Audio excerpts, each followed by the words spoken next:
Okay.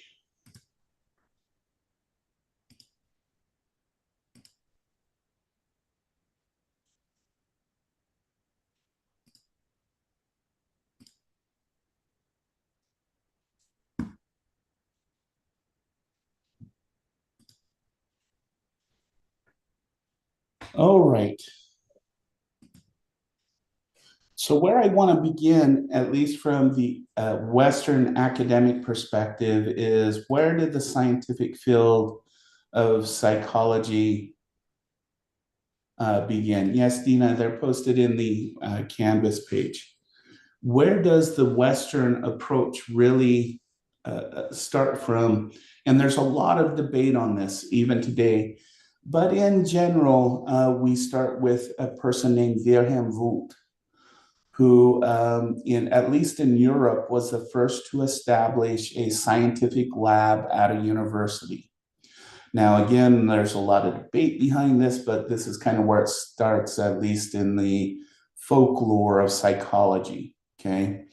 Wilhelm Wundt wanted to have psychology be separated from philosophy because he felt like we could investigate the mind. We could investigate it using very scientific methods. Okay. And he's going to set up a camp in psychology that is known as structuralism. Okay.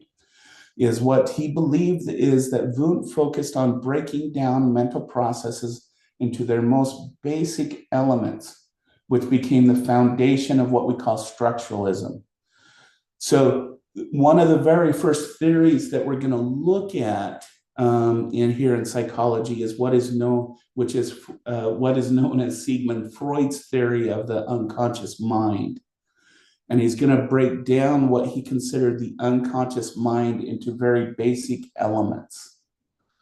Okay, that's a form of structuralism. If I were to put it into perspective in modern psychology, is, for example, when we get to the biological section, we're going to see that the amygdala has a lot to do with, or is associated with, emotional regulation, specifically the emotion of fear and fear response, which gives way to a lot of other emotions. And so if you believe that the amygdala explains emotional responses, that all we need to know is that the amygdala, which is a structure within the brain, it lights up or it doesn't light up when we have a certain emotional experience, and that explains emotions. You are what we call a pure structuralist in Wundtian terms. Okay. Now, he did come up with some important aspects that would be used by different branches of psychology, and the first one is introspection. He used introspection as a method to study what he felt was conscious experiencing, asking participants to describe their thoughts and feelings and sensations in detail. One of the most basic kind of fundamentals of introspection is you would have someone laying on a couch, they would be completely relaxed, and you would ask them, without filtering their response, to give the first thing that comes to mind when you say certain words. So in pure introspection, you would have your client laying there, not your client, but your participant laying there, and you would say something like wife. And you'd ask them to give their first instant response. Children, work, father, mother. And he felt that by doing this, this gave insight into what conscious experience is all about, because he would have, what he considered diverse population. So he'd have different ages, he'd have different men, women, ethnicity was a little bit bound back then, but and he felt that that would give you insight into conscious experience. Okay, now you have probably all heard, and this comes from the Wundtian introspective perspective, that certain colors elicit certain emotions. So red elicits romantic intentions. Blue represents melancholy. Yellow represents such and such. The main area where that information comes from is the introspective method. So they'd have someone, they would present someone with a color and ask them what their instant mood was when that color was presented. Okay. Now, there were thousands of studies, most of them contradicting each other, most of them being very figurative. If we were to stack a book about the association between colors and emotions, it would literally be about a foot or two big because of all of the different studies that were done on that perception of color and what people felt. And what we would end up in the end is a modge-podge of, well, color really doesn't predict anything except for on the individual level. Okay. But that's kind of the idea behind the introspective method. He also emphasized, and I tried to emphasize this at the beginning of the class, is the experimental method. He strongly believed that there should be replication of studies. So he emphasized psychology through these very controlled experiments where one experimenter would give this, for example, in the color example, would present a color, look for the instant response, and then someone else could replicate that. Okay. And this really set the groundwork for a lot of modern psychology research. I mentioned last week my excitement, my thrill that in between 2017 and 2019, they found some potential genetic markers for historical trauma. And while that's exciting, the idea is, though, that that needs to be replicated. It needs to be taken, that experimental method that that person used then needs to be used by another researcher to see if those findings are significant again. And that's kind of the thing that Wundt argued for in developing his research methodology. Okay.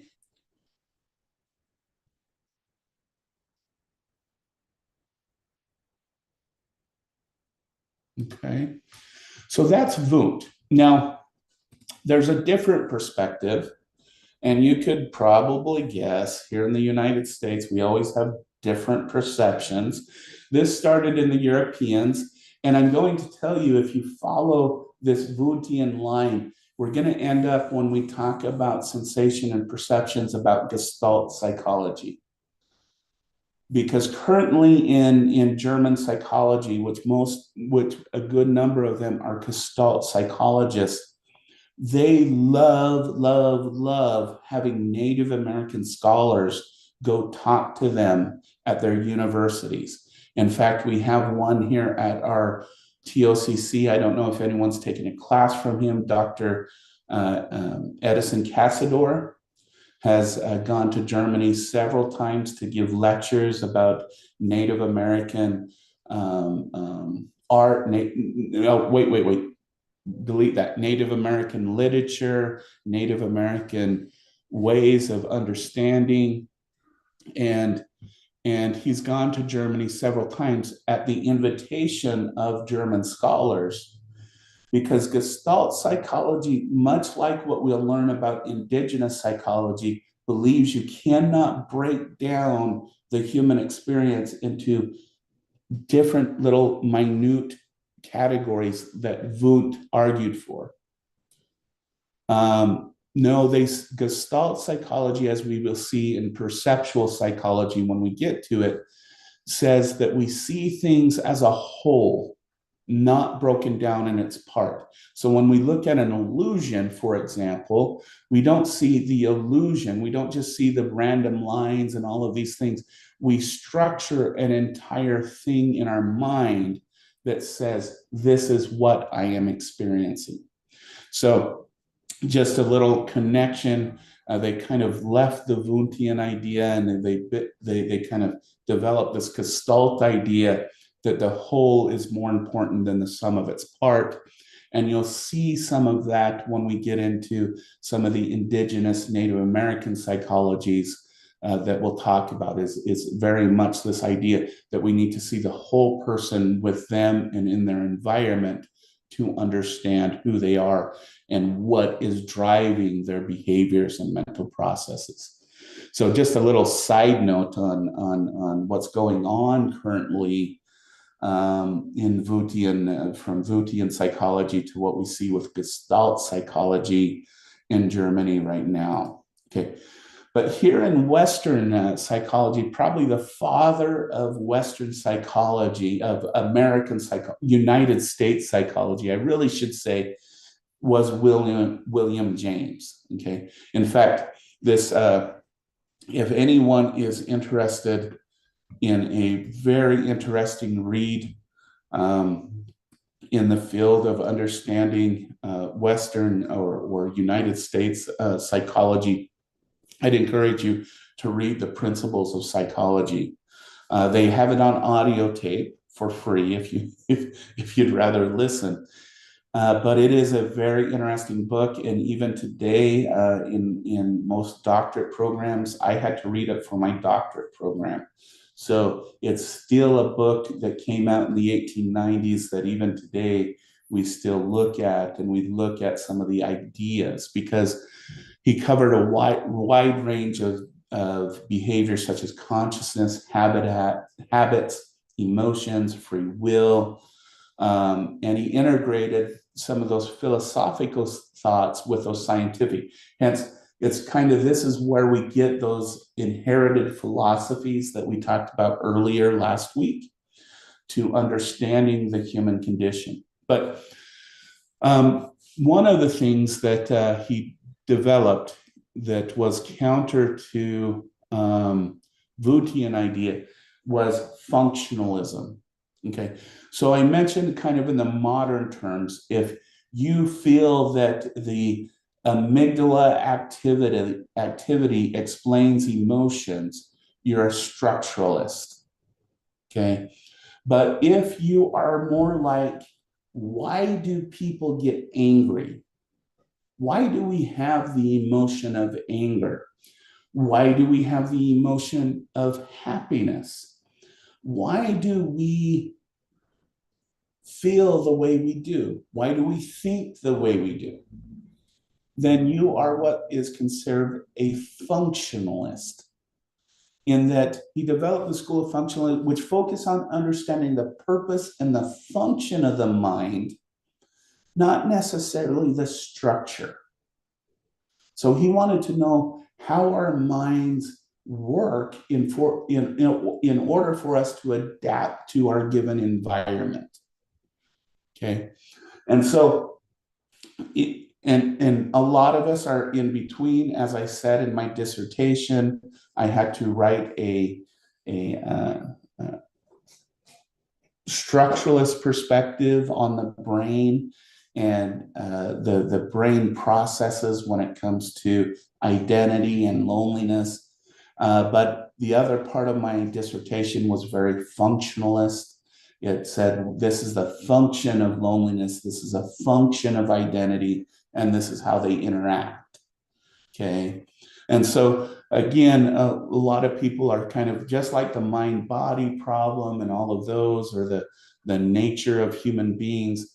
We're kind of at this moment where we're kind of partly functionalist, partly structuralist, and we're trying to navigate those areas. Okay. Two kind of important other areas that William James focused on is he departed from this idea. If you remember, we went back here and we looked at introspection and giving the immediacy of the mind. What William James argued is that he introduced this idea of stream of consciousness, which describes the mind as a continuous flowing process rather than a series of isolated elements. So in the introspective idea, you should have a fixed emotion for a fixed thought. Okay. What James argued is that we're continually processing and we're continually developing. That consciousness is this constant stream, which is forever moving, and there's never a fixed point in our consciousness. And so we need to accept that we're forever changing, we're ever evolving individuals. And just because you present me blue today and I say it makes me feel sad, 5 years from now, you could present me with the color blue and I could say, it reminds me of fishing with my dad. It reminds me of the beautiful blue skies during the summer. So it can change. Our consciousness is constantly changing, and that one fixed thing does not represent a fixed idea. Okay.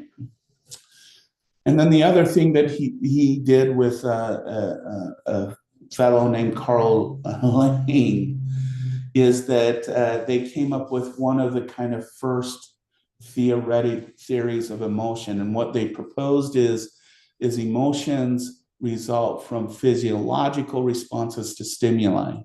Okay.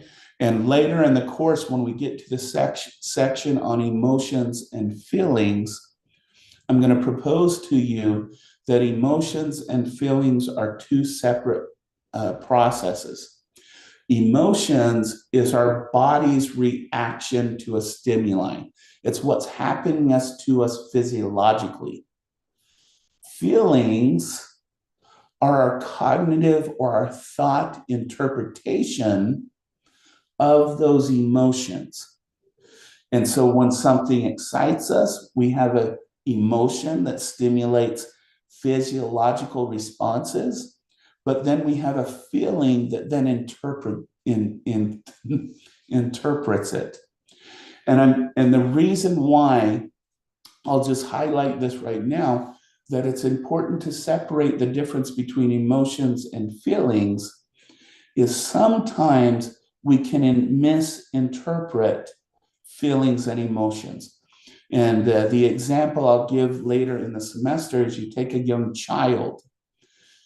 Mother represents the emotion of love. It's an archetype that we're actually born with.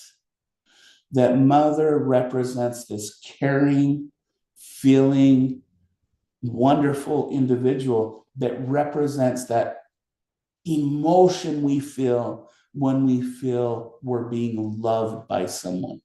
Okay.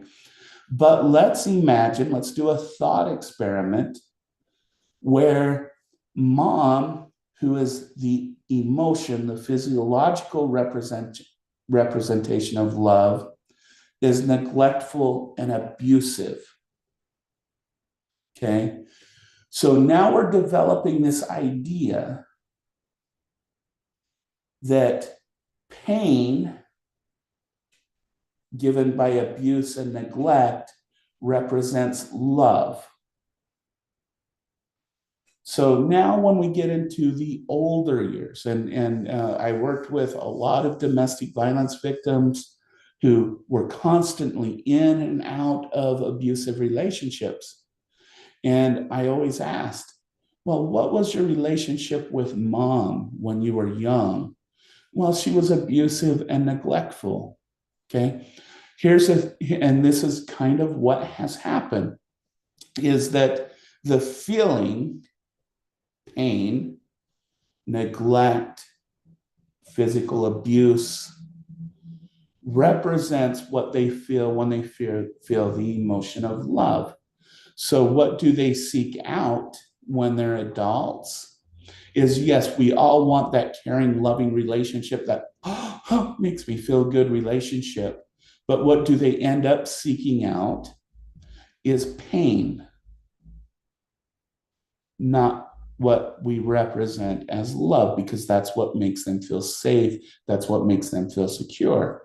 And so, with quite a few of my clients, I always said, if they came back to me and they said, Dr. Peterson, I'm ready to get back in the world, I'm on my own, I'm away from that abusive blankety blank blank. And I'm ready to start dating again. And we would always start with this conversation that, okay, you need to date people you're not comfortable with, not people you are comfortable with. And they always didn't like that because that's not what we feel when we feel emotions. But because of the miswiring between feelings and emotions, the truth is that they should be dating people that they feel uncomfortable with. And yes, I have had several clients come back to me and they've told me, Dr. Peterson, it took me years to actually fall in love with who you suggested I should date. But once I did, my daughter's okay. There's no more abuse in the family. There's no more hate. I'm not being put down. I have my college degree. I'm teaching. That for some reason they always wanted to become teachers in elementary school. There was some others that didn't, but that's a common experience.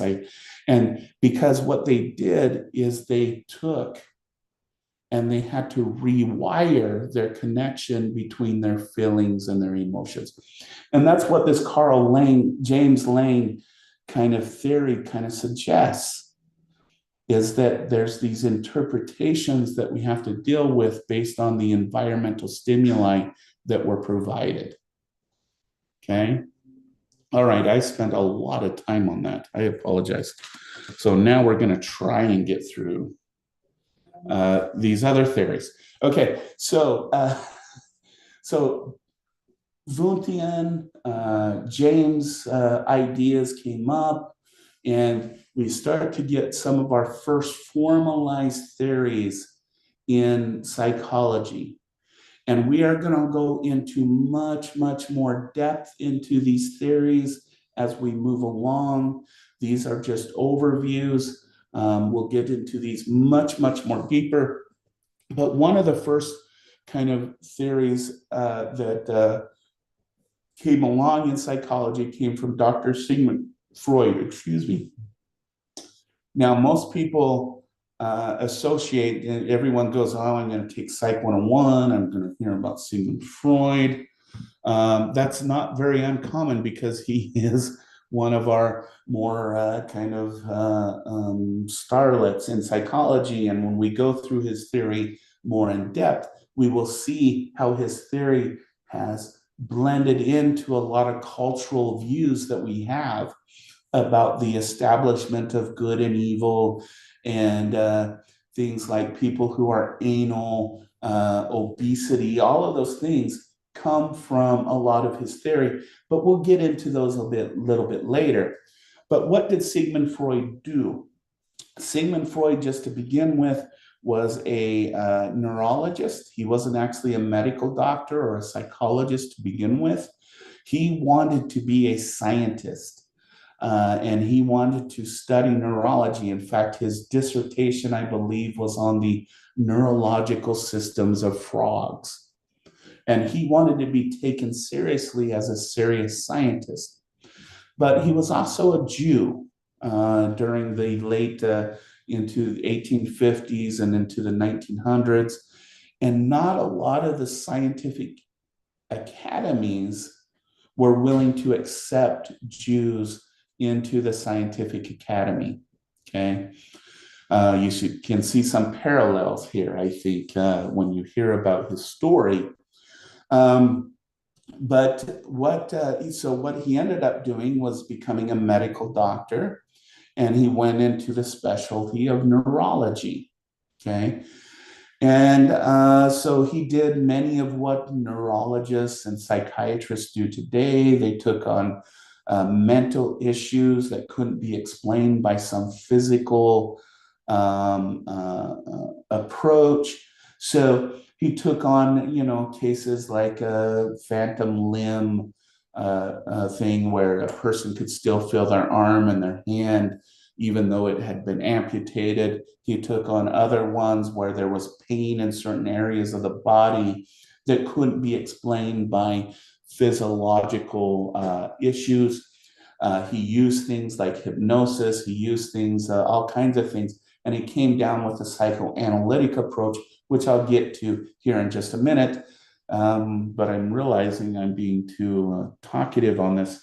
But we'll finish the story really quick.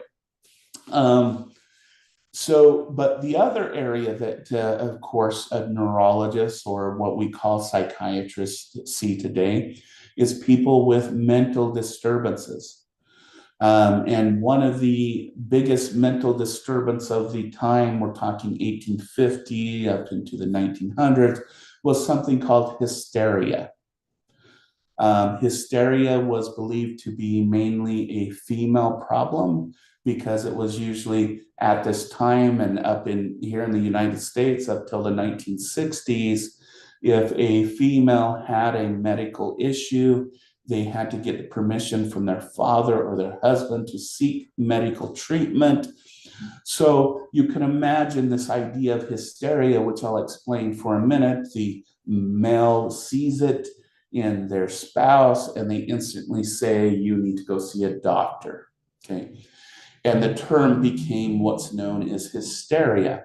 Hysteria is when a person has an emotional breakout, an emotional moment that is not congruent with the situation. So it's a person that becomes extremely upset, even though it may not be warranted for that given place or that given time. Okay. They termed it hysteria because hysta is Greek for the female sexual organs. So when you have a hysterectomy, the female organs, hysterectomy, removed, the female organs are removed, hysterectomy. Hysteria, hysta, and then area is crazy in a sense or moving. It was believed what created hysteria was the female sexual organs moving around in the female body, creating havoc, which created these emotional outbursts in the woman. Now, as silly as that may sound, I do want to note that after Freud, into 1950s, 1960s, and whatnot, it has nothing to do with the female sexual organs that create hysteria. In fact, studies after studies have shown that men and women get hysterical symptoms equally. In fact, one of the last studies actually showed that men get hysterical symptoms more than women slightly. And so this isn't a male-female thing, but you also understand where the term hysterical, hysteria, that's where that term comes from, okay? So just to bring out some light in those situations. But anyways, so what did Freud do with this? Well, he was with a person named Dr. Bruna, and Dr. Bruno and Dr. Freud saw a very similar famous client named Anna O. And what Anna O came to Dr. Bruner one day is she said, I'm telling all of my friends about the treatment you're giving me, and it's all amazing. And Dr. Bruno says, well, what is it? And she goes, well, I come here every 2 to 3 weeks. You talk to me and my symptoms go away. I don't feel them. and then I come back and I get relieved again.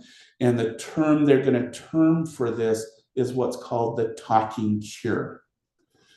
The talking cure in Western society is what's going to be translated into psychotherapy and counseling. So if you are going into counseling, psychotherapy, you're using the Western model, it would kind of give you some background to go back to Sigmund Freud, because that's where the whole idea of a talking cure came from, and that we could make money off of it by charging people to come see us for 60 minutes every week or every other week, because they get our expert relief, as you would say. So anyways, this became something in Freud's mind known as psychoanalysis, because what Freud is going to say is that the reason why people have the issues they do is because the thing that drives human behavior is unconscious desires and unconscious things that we don't consciously have control over or knowing of, but they drive the majority of our behaviors. And they need to come to a psychiatrist or a psychologist to discover what those unconscious things are, so that they could become better and healthier human beings. Okay, so the idea, one of the, again, modern myths is person comes to another person with a problem and they say, oh, you know what, you really should see a professional, don't talk to me, it's only professionals who can help you out. Again, that's a Freudian idea. But I do want to emphasize this, and we'll get into this. Two things that Freud did, and I'm going to run out of time on this again. What Freud did is he emphasized the unconscious mind. And what we do know is that there is an amount of behavior that we do that is driven without our conscious awareness, especially when we become more and more and more stressed. If you've ever been in a stressful situation, woke up the next morning and went, why the hell did I do that? You're probably asking the wrong question. You should be asking what drove that behavior, because that's going to be the unconscious processes that drove that behavior, not why, but what. Okay.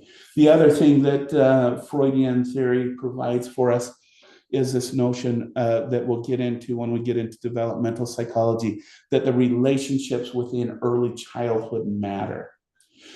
Freudian took it a little bit far. They said all dysfunction grew out of early childhood development between birth and about 6, 7 years of age. We're going to temper that a little bit when we get to developmental psychology and human growth and development, and give some caveats to this. But they brought out the emphasis of the importance of early childhood in our development and our growth. So this is where we're setting up. So this is one of our first theories. Here in the United States, a lot of American psychologists were not happy with this Freudian idea, because the issue with Freudian theory is it's not testable. It can't be put under scientific scrutiny, because it's what we call a circular theory. Why do I do what I do? Because of my unconscious mind. Well, why does my unconscious mind do that? Because it's your unconscious mind. You can't put it under any type of scientific scrutiny. And here in the early 20th century, we're going to see this idea of behaviorism. And it's going to dominate American psychology for quite a long time. And maybe I'll close up with the stories of behaviorism. John Watson is what's known as the father of psychology. He wrote what's called the Behaviorist Manifesto in the 1920s or early 1930s. Don't quote me on any of those dates, please. But it was around that time period. And in that, he said, if psychology is going to be taken as a serious science, like physics, like chemistry, like the natural sciences, we need to limit what we can see, what we can observe. And what can we see and what can we observe? We can observe stimuluses in the environment and the response of the organism. And this became the Behaviorist Manifesto. And for about 60 years here in the United States, what we're going to study is a stimulus and a response. In fact, B.F. Skinner, who is the poster child of behaviorism, is going to say that our conscious experience is a byproduct of our stimulus response associations. That consciousness, our ability to think of the past and the future, is irrelevant. It's like this byproduct, this waste to understanding human behavior. Okay. And so there are going to be some studies that we come out, and I'll just mention them real quick since I'm elaborating on too many things right now. John B. Watson is known for what's called the Little Albert experiments, which was to be shown that fear responses and phobias are learned. They're not something that we're born with. And so in the Little Albert experiments, he wanted to use a young infant so that experience didn't play a role in the experiment. And what he did with little Albert is he presented little Albert with a little white rat, which, if you know infants between 1 and 2, the little infant's going to pick up the little rat and he's going to look at it. He's probably going to try and put it in his mouth and all these kinds of things. Watson went even more extreme. He presented fire in front of little Albert, and little Albert tried to touch it, of course, and whatnot. But then what he started to do is he started to present little Albert with a little white rat, and behind little white rat, he would slam these cymbals together, this banging noise, which created a startle response in little Albert. And over time, pairing the two, what Watson found is just giving little Albert a little white rat. Little Albert wouldn't touch it. He would try to get away from it. He would cry, all of these other things. And he started to do what's called generalization to anything white, soft. Little Albert would have that fear response to. Okay.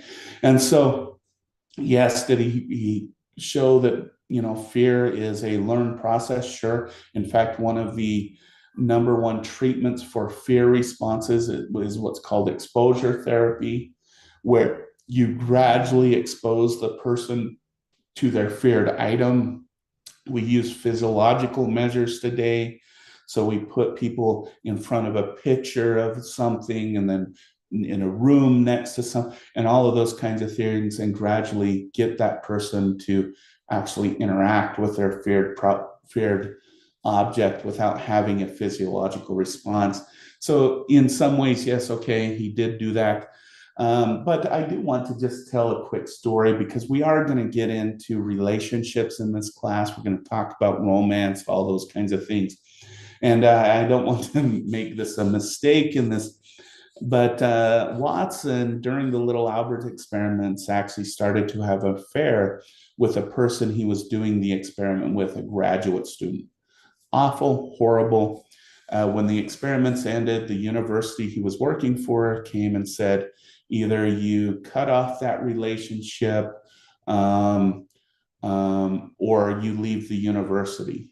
Okay.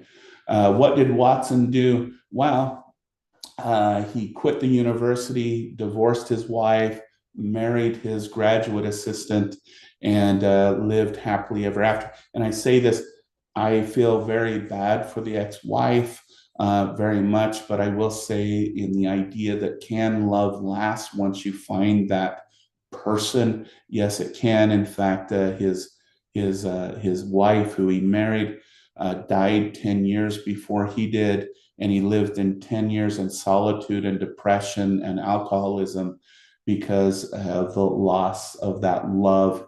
And so the last 10 years of his life was pretty sad. But I will say, on Watson's end, he did end up becoming very successful in the area of marketing. And this is another story about behaviorism that we should recognize as far as human behavior. Is at that time, people in business felt that in order to increase their sales, they had to increase the quality of their food, that the quality of their product needed to increase. And Watson went in and said, no, I think that's nonsense. And so he started with a coffee can. It was a coffee company that came to him and said, we need to increase our sales. And so what he did for this coffee company, he didn't change the ingredients. He changed the flashiness of the can. He kept the one can, the very basic coffee company, blah, blah, blah. And in the other one, he made it very artful, very appealing, very, I would buy that because it's so appealing to me. And what he found is that by putting the same product in a flashier can, it would increase their sales. I think their sales tripled by almost 5 times. And so he started this idea in marketing and in product. You don't need to necessarily increase the quality of your product. You need to increase the flash of it, the presentation. I often call this the macaroni and cheese effect, where people say Kraft macaroni and cheese is superior to off-brand macaroni and cheese. But I would challenge you this next time you go to the grocery store, look at the back of the boxes of Kraft macaroni cheese and off-brand. They probably came from the same manufacturing plant. Same product, same exact thing, but people swear the Kraft is much better than the off-brand. Yet they come from the exact same places that they're manufactured. So this is something that made Watson very wealthy. And I'll just end up with here. B.F. Skinner wanted to show that anything could be controlled by operant conditioning, reward and punishment.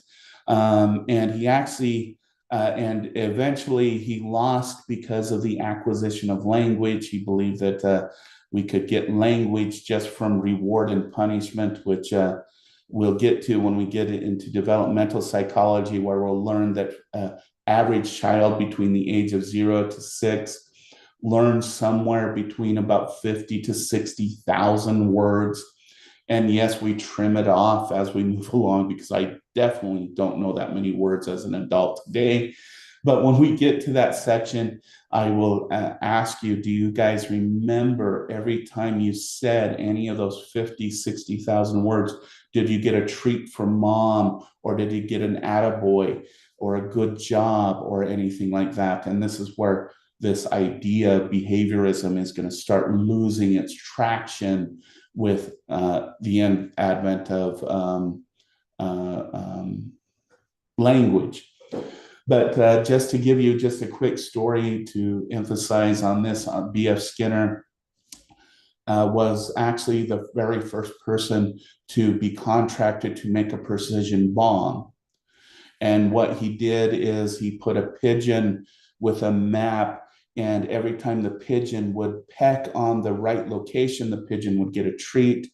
And then they would put him in a bomb. The bomb would be released, and the pigeon would peck the bomb towards the right location and adjust the trajectory of the bomb, and would hit the bomb perfectly. Interestingly, so this is our first precision bomb in the United States. Interestingly, it was never put in service. And I'm going to end with this thought project right here. It's interesting that we had moral qualms about exploding a pigeon in a bomb versus exploding a bomb and killing thousands of innocent people. I think this is a debate that needs to be had, because I would have always rather killed one of those pigeons for that to be a precision bomb that would blow up what needed to be blown up than those random bombings we did that killed thousands and thousands of innocent people. That may be a moral qualm that I have. I don't know if it's a moral qualm that anyone else has, but that was our first precision bomb, was with a pigeon pecking towards the proper place to land that bomb. But I'm going to stop my recording right here. I was hoping to get all the way through these theories, but I think I went off too far. So we're at 6:15. So I'm going to ask, does anybody have any burning questions right at the moment?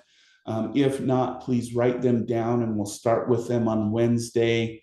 But does anybody have any quick questions that needs to be answered right at the moment? All right, thanks, Dina. Okay, thanks, Sarah. Okay, so the thing that I'm going to remind everybody of is, please, between now and Wednesday, go to that next module in Canvas and read through those 2 articles on indigenous psychologies so that we can start having that conversation this coming Wednesday. I'll try to be quicker through these other theories. But for now, please take care of yourselves. I so much enjoy seeing you all here and these faces on the cameras. Thank you, thank you, thank you. And we will see you all on Wednesday.